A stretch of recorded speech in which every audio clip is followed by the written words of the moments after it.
નમસ્કાર, હું કવિતા પંચાલ. સમાચાર મળી રહ્યા છે બનાસકાંઠાના દિયોદર તાલુકાના રામપુરા ગામથી. વર્ષ 2019થી પ્રાકૃતિક ખેતીને અપનાવીને નજીવા ખર્ચે વધુ આવક મેળવતા બનાસકાંઠા જિલ્લાના ખેડૂત ભૂદરભાઈ ચૌધરી.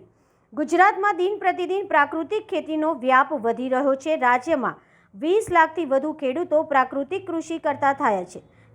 તે માટે રાજ્યપાલ શ્રી આચાર્ય દેવવ્રત અને મુખ્યમંત્રી ભૂપેન્દ્રભાઈ પટેલના નેતૃત્વમાં અને માર્ગદર્શન હેઠળ પ્રાકૃતિક કૃષિ માટે અનેક પ્રયાસો હાથ ધરાયા છે. બનાસકાંઠા જિલ્લાના ખેડૂતો પણ આ દેશી ગાય આધારિત ખેતીના જીવામૃત, બીજામૃત, વાપસા અને સહજીવી પાક એટલે કે મિશ્ર પાક પદ્ધતિને અપનાવીને એક સ્વસ્થ સમાજ સાથે વધુ આવક મેળવતા થયા છે.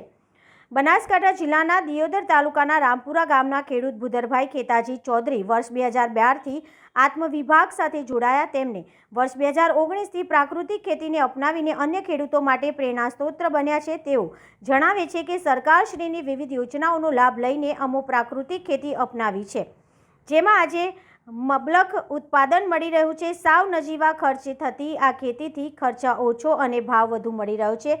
તેમણે રાજ્યની અંદર પ્રેરણા પ્રવાસમાં ભાગ લીધો હતો તથા સુભાષ પાલેકર પ્રાકૃતિક ખેતીની તાલીમ પણ લીધી હતી. તેઓએ પોતાની 7 એકર જમીનમાં મકાઈ, મગફળી, ઘઉં, બાજરી, વરિયાળી, જામફળ અને ડુંગળી જેવા મિશ્ર પાકોનું વાવેતર કર્યું અને સારા બજાર ભાવ પણ મેળવ્યા. તેઓ જણાવે છે કે આ વાવેતરથી વાર્ષિક 6 લાખથી વધુનો ચોખ્ખો નફો તેઓ મેળવે છે. ખેડૂત ભૂદરભાઈ જણાવે છે કે જમીનને ફળદ્રુપ બનાવવા તથા જમીનનું સ્તર સુધારવા અને ઉત્પાદન વધારવા માટે ખેડૂતો પાસે પ્રાકૃતિક ખેતી જ એકમાત્ર વિકલ્પ છે.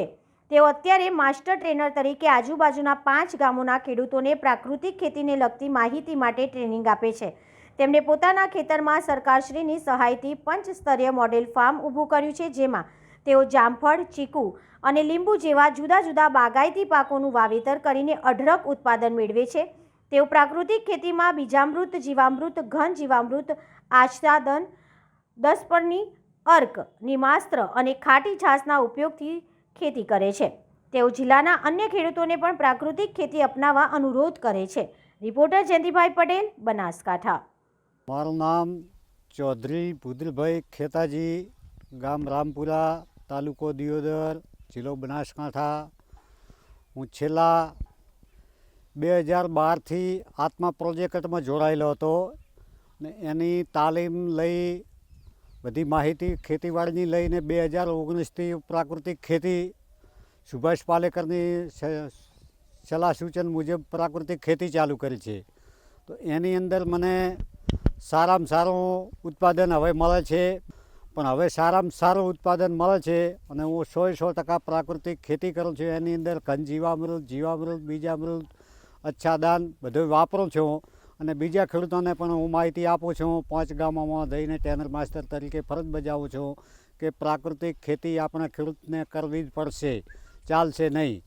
તો જરૂરથી પણ ખેડૂતો મારી માહિતી લેવા આવે છે અને મારા સંગાથે જોડાય છે.